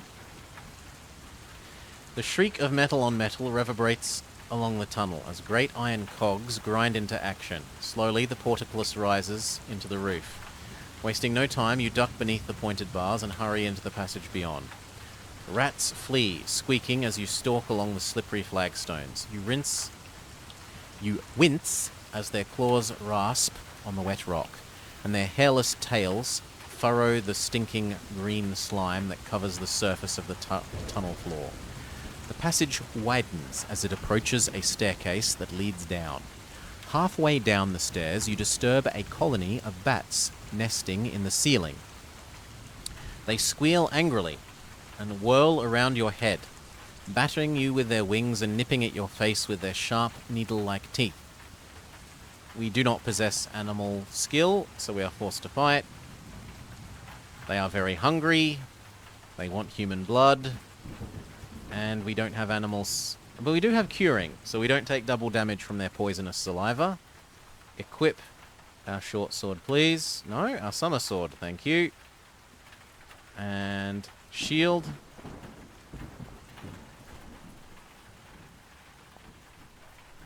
Insta-kill the bats. Well, insta-kill them on round 2. The bats are ravenously... No, we defeat them in combat.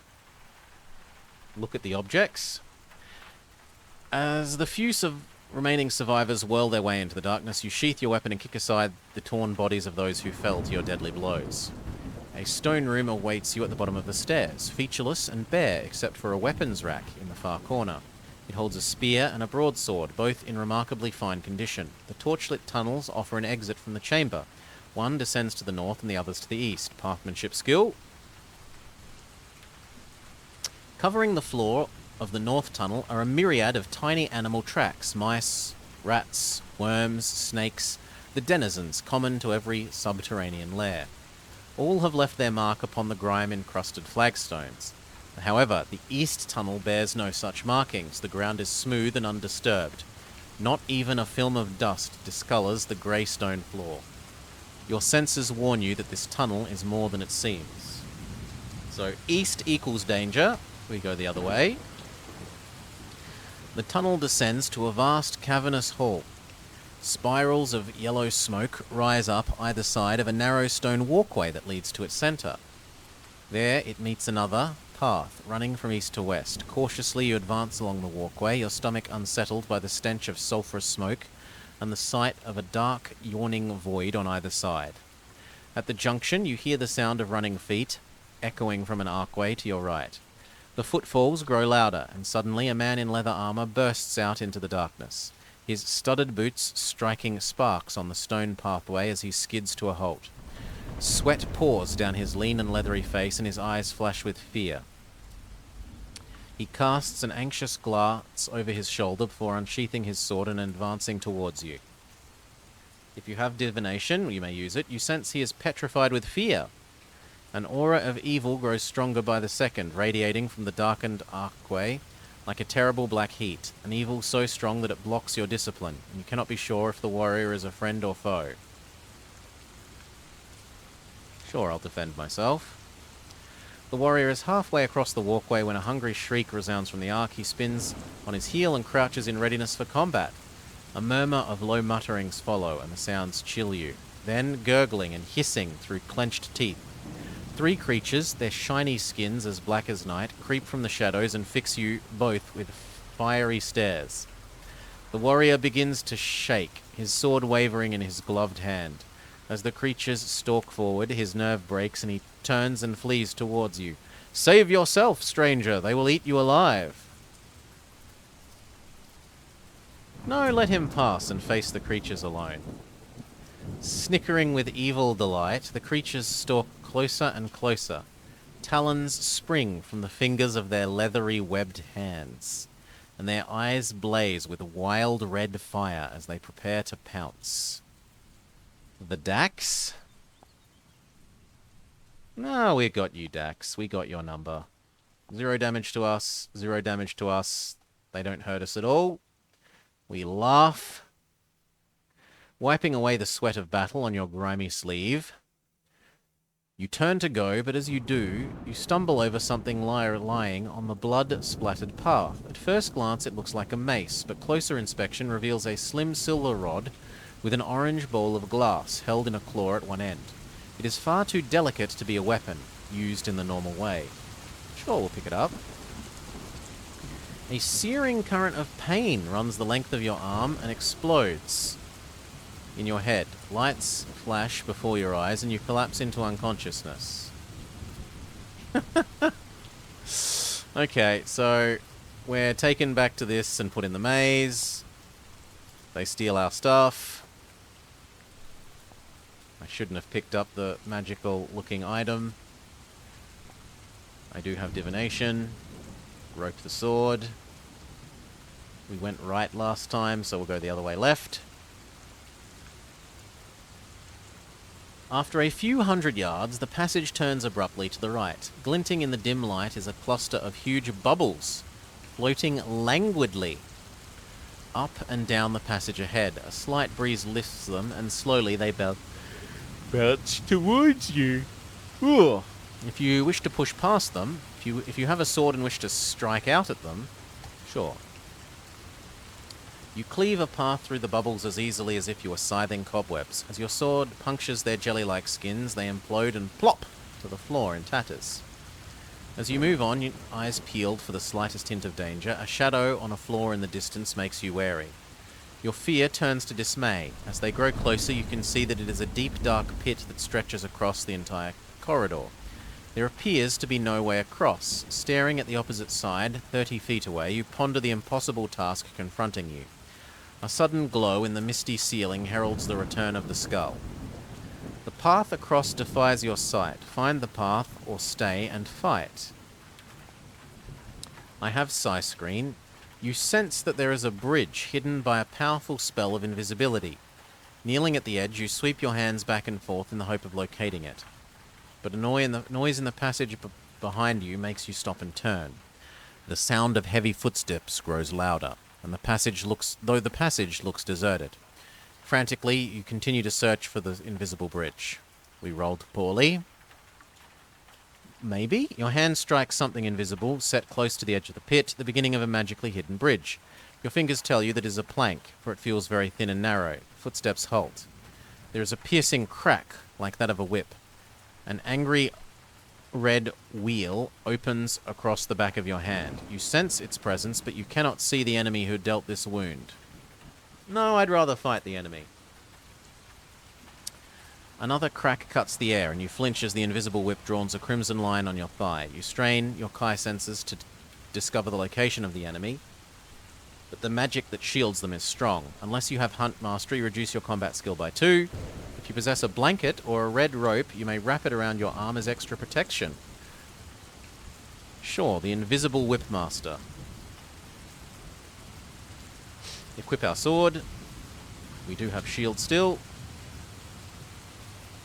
And we have more health than them, so we should be fine. Yes. Win fight. As you strike the killing blow, your enemy cries out in agony, materializing as they fall at your feet. At first glance, they are human. But as you search the body, you discover otherwise. His eyes, glazed and lifeless, are cat-like. His fingers short and tipped with claws. And his lower jaw protrudes several inches below the upper. The skin is badly scarred, but not by battle wounds. They are the scars of crude surgery. There is no sign of the whip with which he attacked you. You find a spear slung by a cord over his shoulder, and a silver whistle on a chain around his blood-splattered neck. Instinctively, you place the whistle to your lips and blow. There is no sound. Shaking your head, you turn and face the pit. Take the spear. Having a backup weapon doesn't hurt. If you wish to cross the beam, if you wish to retrace... Yeah, we'll cross the beam. Good, booms the voice of Zadha as you land on the opposite side of the pit. You are brave, but you must have brains as well as battle brawn. We will see if you do. The voice conjures an image of Lord Zadha in your mind, seated upon his golden throne with the object of your quest. If you survive the maze and escape, you might be able to get back to the throne hall and get the object of your quest. You walk along the passage that leads away from the pit, your mind filled with dismay. As you contemplate the problems and perils that lie before you. So we have this. We remember that the answer is 3 sons and 4 daughters. We are smart.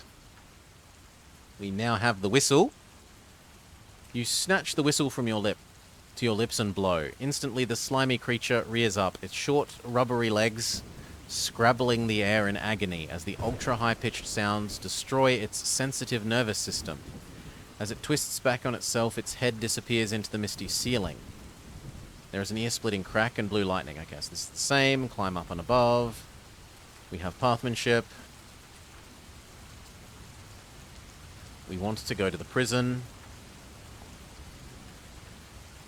We release the man.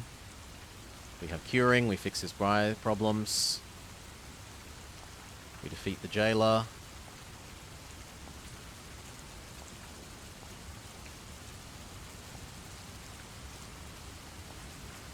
I do not have more spare weapon slots, so... Now, we don't misclick here. Kill the guard before he reloads his weapon. Victory. The speed of your attack catches the enemy off guard. He attempts to parry your first blow with his empty crossbow, but you knock it from his trembling fingers, leaving him without a weapon. If you win combat, turn to 105. You race over to your companion's side and discover he is still conscious. He has lost much blood. Using your healing skill, you repair the wound as best you can. However, it is deep and severe, and you can only prolong his life for a few minutes. You tell him of your quest and the help the Elder Magi have given you. As you recount your voyage to Herdos aboard Lord Pado's skyship, you notice his eyes flicker in recognition. "My name is Cassin," he says painfully. "Lord Pado is my brother." You now notice the resemblance in their cat-like eyes and square jaws. "I am finished, Kai Lord," his face bathed in sweat. "But I can and will help you. Listen carefully. Over there behind the tapestry is a secret passage. It leads to Zyda's throne. Above the throne is the Lawstone, but beware. Lord Zadha has coupled its power to a Doomstone from the realm of Naros. He draws his power from the accursed gem. If you are to succeed, you must destroy the Doomstone or you will surely perish. I cannot help you escape, for I was captured long before I reached the surface. But if you can get to the beach, make your way to the old stone jetty. I hid my boat beneath the steps there. When you return to Elzian, tell my brother that my death was not in vain. May the gods protect you, Lone Wolf." As he closes his eyes for the last time, you promise his bravery will live forever in the hearts of the Vakaros, his brave warrior kin. You hear footsteps on the stairs. More of the enemy are approaching. If they too are armed with crossbows, your chances of survival would be slim. If you wish to open the doors, if you wish to examine the tapestries, we were told the tapestry is a secret passage. The tapestries are similar to the others you have seen in the lower levels. Beautiful and exceedingly valuable. Oof. However, it is what you discover behind them that is of the greater interest. They have a concealed door. Your Kai sensors alert you to a tiny button set into the wall. You press it and the door opens to reveal a circular tunnel of gleaming steel. You enter and the door slides shut moments before the hall is filled with guards. 50 feet along the gleaming steel tube, you arrive at a circular door in the wall to your left. Sure. You spin a screw-like handle set into the center of the door, releasing the lock. You open the door and enter. Inside, you discover a room of steel. The walls, ceiling, and floor are constructed of metal plates, polished to give a mirror-like shine. Low iron tables are set with the implements and accessories of magic. Crucibles, retorts. What the hell is an aldual?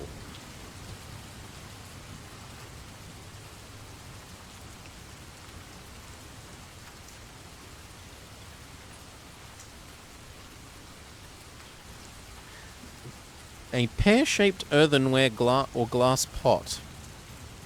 Open at both ends to enable a series to be fitted one above another. Oh, it's the sublimating thingies. Okay.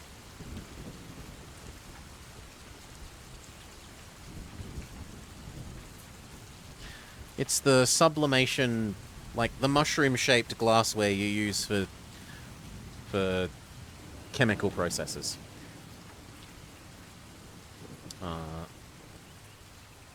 Okay, what have we got?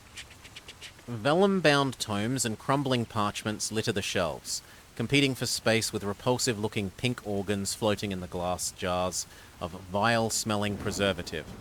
Quickly, you scan the shelves in search of useful items, and to your delight, you discover all your confiscated items. Yes! Give. Get rid of the spear. Yes, and good morning, Salar. Bow. Summer sword. Dagger. Super bow.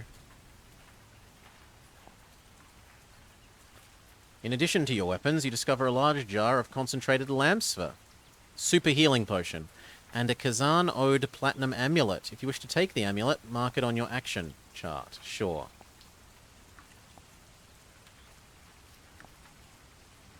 It will protect you from injury due to exposure to high temperatures.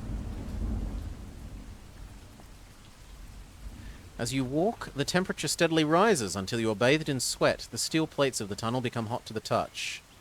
I don't have Nexus, but I do have the amulet. After what seems like an hour, but in reality was only a few minutes, the scorching heat subsides, and the tunnel air becomes painless to breathe once more. You press on and soon arrive at an archway, where the shiny steel tube enters a chamber gouged out of solid black iron. There, a spiral staircase ascends to a portal. You climb the stairs and peer through the portal. A sight greets you that sets your pulse racing. Before you stands a gleaming block of solid gold, the back of Lord Zada's throne. Above it, hovering motionless in the air, are two perfect crystals. One glows darkly with black fire, and the other radiates a pure golden light that sends a shiver down your spine. It is the object of your quest, the Lore Stone of Herdos. We were told to destroy the black crystal. You unsheathe your weapon and strike a mighty blow at the black crystal.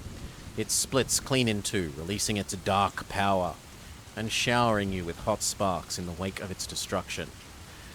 The riven fragments hurtle into the fiery abyss that surrounds Zadha's throne, quashing the roaring flames. "Curse you, Kai Lord!" screams Lord Zadha, leaping out from behind his golden throne, brandishing a platinum rod. Defiantly, he points the rod at your head and spits an evocation. The power he calls upon no longer heeds his cry.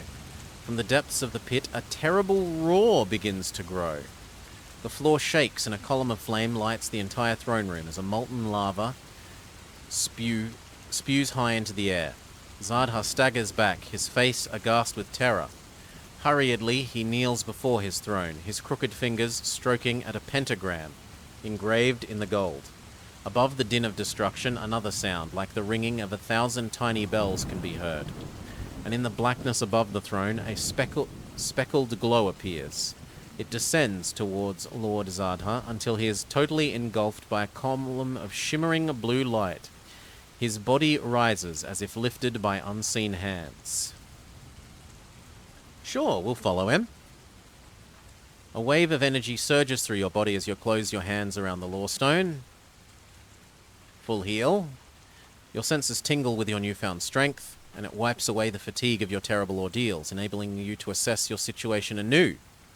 You step into the blue beam and immediately are drawn upwards, following closely on the heels of Zadha, who is struggling to stay in the center of the column of light.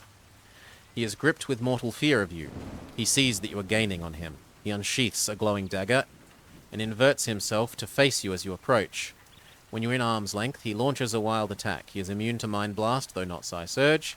If you have the Magna Chi discipline of Hunt Mastery, add 2 to your combat skill. Re-equip Summer Sword, which we missed. You were able to insta-kill him. We rolled critical success. 0 on the table. If you win combat, turn to 200. Chunks of stone and iron are blasted into the upper reaches of the stone hole by the increasing power of the eruptions. Boulders, some the size of horses, tumble in slow motion, all around the beam as you are drawn irresistibly nearer to the roof. Suddenly, the beam fades and you find yourself standing on a circular plinth in the center of a ruined temple, near to the gatehouse of the castle keep. The glare of daylight blinds you, but as you gradually become accustomed to it, you cast your eyes over the shimmering water of Lake Kor to the town of Herdos. Perched on the horizon, the walls of the fortress are beginning to crack and slant. Buildings are crumbling. It's more Solar that because we have collected so many magical items from the previous books, and the books are balanced to allow you to have tough but winnable fights without them, that we just breeze through them. If we didn't have the Summer Sword, if we didn't have the Magic Hat, if we didn't have armor that we've collected across multiple books, it would be a lot tougher on us hit point fight-wise. You run through the ruined main gate as bolts of lightning are drawn from the sky by the dying power of Kazan Ode. At the top of a ruined staircase, you stare down at the lakes far below. We were told to go to both of these. The old jetty supposedly had a boat, and we were also told about the beach. Yep, the beach leads to the jetty, like we were told. You're forced to cut a path through a horde of creatures that huddle on the steps leading to the jetty. Creatures crawl out from the ground everywhere. Everywhere you look, black slimy hands are bursting through the surface, squeezing their way free from Kazan Ode through the scores of fissures opening up in the sheer rock wall.